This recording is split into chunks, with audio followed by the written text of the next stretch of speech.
Sr. Presidente.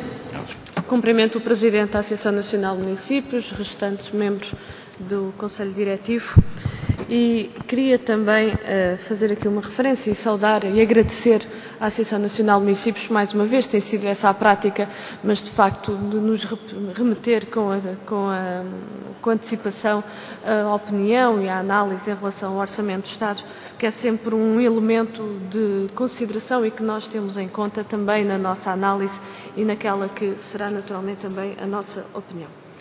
Eu queria começar por dizer o seguinte: nós temos ouvido, vezes sem conta, e então nos últimos dias e nas últimas semanas têm acrescido, ouvir o PSD e o CDS referirem muitas vezes, e até na discussão na generalidade do Orçamento do Estado, de que estamos libertos da Troika, de que o país já não está sobre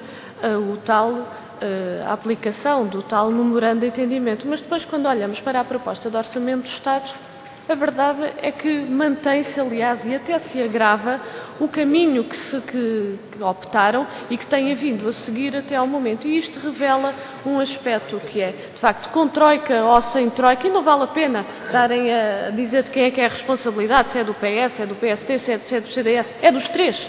Porque os três é que negociaram, os três é que assinaram e implementaram. Por isso não vale a pena estarem a tentar desresponsabilizarem-se daquilo que são as vossas responsabilidades, porque há aqui um aspecto que é efetivamente verdade e que esta proposta de Orçamento do Estado confirma, é que aquilo que está, o conjunto de medidas que foram aplicadas e que se pretende mais uma vez aplicar e até agravar às autarquias e ao poder local em geral, é uma opção deste Governo. É claramente uma opção, porque de facto aprofunda-se o caminho da ingerência na autonomia do poder local, fala-se que há um reforço, mas como? Quando de facto não se cumpre, como a Associação de Municípios bem disse, a justa repartição dos recursos públicos entre a administração local e a administração central, quando se continua a impor um conjunto de limitações, nomeadamente na contratação de trabalhadoras, quando as autarquias é que devem efetivamente ter em pleno a opção para decidir se contrata, se não contrata, ou seja, para fazer a gestão da organização e como é que pode, evidentemente, prestar o melhor serviço público. Isso cabe a qualquer autarquia. Como qualquer autarquia tem o seu projeto. Foram eleitas diretamente pelas populações com um projeto que apresentaram e, de facto, as pessoas tomaram essa opção. Por isso, não há aqui nenhum reforço, muito pelo contrário. E há um aspecto que eu também queria aqui salientar, que é o seguinte: um dos princípios, e a Associação Nacional de Municípios também fez essa referência no parecer que nos enviaram, um dos princípios que é evocado é o princípio da solidariedade recíproca. Mas como nós detectámos e alertámos na altura da discussão da nova lei das finanças locais, não há solidariedade recíproca. A solidariedade é só de um lado, é dos municípios para o Governo, ou é dos municípios para a administração central. Ao contrário, não há. Ou então como é que se justifica que, tendo por base em 2015, os impostos que têm por base as transferências para as autarquias em 2015 tenham aumentado 17%, e aquilo depois cabe de transferências para as autarquias, é 1,5%. Então onde é que está a solidariedade recíproca? Não há. Não é? Esta é uma questão que demonstra bem, de facto, também, mais uma vez, a natureza desta política e, de facto, o real entendimento deste Governo sobre o poder local democrático. Depois, sem falar mais um aspecto que nós entendemos que também é crucial, que é, de facto, e isso tem vindo já em anteriores orçamentos, não é de hoje, e que este também agrava e que, muito bem, nós partilhamos essa referência que o Sr. Presidente da Associação Nacional de Municípios aqui fez, que é o tratar as autarquias, de facto, como meros executantes de uma política que é a política do Governo e que não tem nada que o fazer dessa forma, ou seja, tratando, de facto, como se tivesse uma tutela de mérito sobre as autarquias quando não tem e quando as autarquias têm, de facto, este quadro de autonomia. Por isso, esta proposta de Orçamento do Estado, na nossa perspectiva, confirma um rumo e um caminho que nós não acompanhamos, que rejeitamos e que, na nossa opinião, contraria até os princípios constitucionais e que foi, eu recordo, até no ano em que comemoramos 40 anos do 25 de Abril, e de facto foram uma conquista e que permitiram um desenvolvimento enorme, enorme por esse país, porque de facto, se houve entidade que contribuiu para eliminar assimetrias, essas entidades foram as autarquias que fizeram um conjunto de investimentos nos respectivos territórios. Indo agora a alguns aspectos em relação a esta proposta do Orçamento do Estado. Eu penso que o mais grave que nós temos presentes aqui, e gostava de um comentário da Associação Nacional de Municípios em relação a esta matéria, é o incumprimento da Lei das Finanças Locais. A nova Lei das Finanças Locais reduziu a participação dos municípios nos impostos do Estado. Ainda assim, mesmo com essa redução, sendo somente 19,5%, continua a não cumprir com esta participação. Nem sequer a norma travão, que seria o aumento dos 5% do FEF, e não os 5% no global, porque há aqui uma manigância que não podemos esconder por trás desta proposta que este Governo apresenta, é 5% do FEF, e que devia pelo menos ter aumentado 85 milhões de euros, mas nem isso.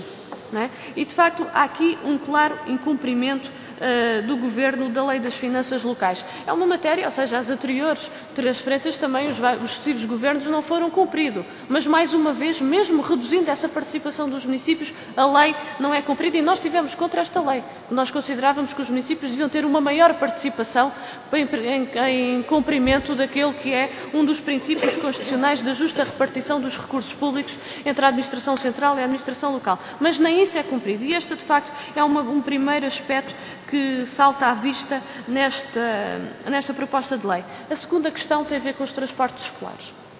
A integração dos transportes escolares no Fundo Social Municipal, ou seja, há anos que esta verba não é aumentada, muito embora os municípios tenham tido, ano após ano, mais encargos decorrentes do encerramento de escolas, encerramento esse que é imposto também pelo Governo na esmagadora maioria dos municípios, e este ano, novamente, mais um encerramento de um conjunto de escolas, e a verdade é que a verba, fazendo as contas, aquilo dá o mesmo, não há aqui nenhum aumento.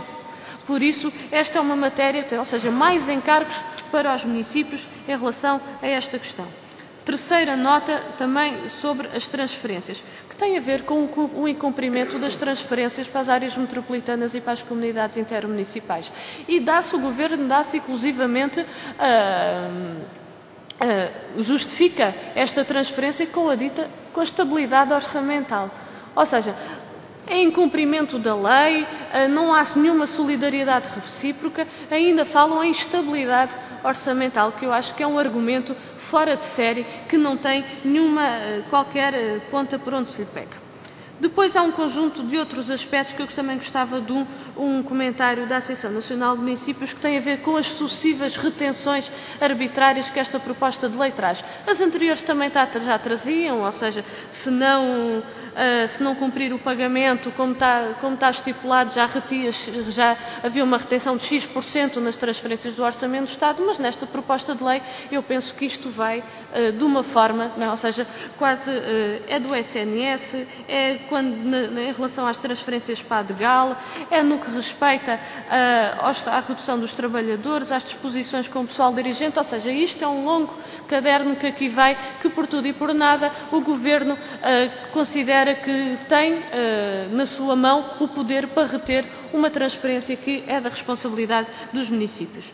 E que cabe aos municípios terem essa mesma transferência. Para terminar, Sr. Presidente, eu queria só fazer mais de uma forma sintética duas referências. Estamos plenamente de acordo com a consideração que aqui fizeram sobre a consignação de verbas. Nós consideramos que é inaceitável haver essa consignação e a segunda nota é para as imposições em relação aos trabalhadores. Nós consideramos que é inaceitável e, de facto, os números que a Associação de Municípios aqui traz, com esta redução, vou terminar, Sr. Presidente, de 17% nestes últimos 4 anos, demonstra bem o impacto que isto tem, e eu creio que na prestação dos serviços públicos às populações e seguramente houve aqui comprometimento e houve aqui limitações grandes na atividade dos municípios. Muito obrigada. Muito obrigado, Sr.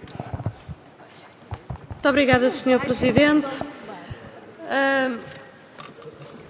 Este orçamento, ele tem, há pouco dizia que com troika ou sem troika aprofundava o rumo que tinha sido iniciado, porque a verdade é que nós o que ouvimos é um conjunto de medidas que este Governo implementou de redução de transferências, asfixia financeira aos municípios, imposições na contratação de trabalhadores, entre outras, foram tudo medidas que justificava com a crise.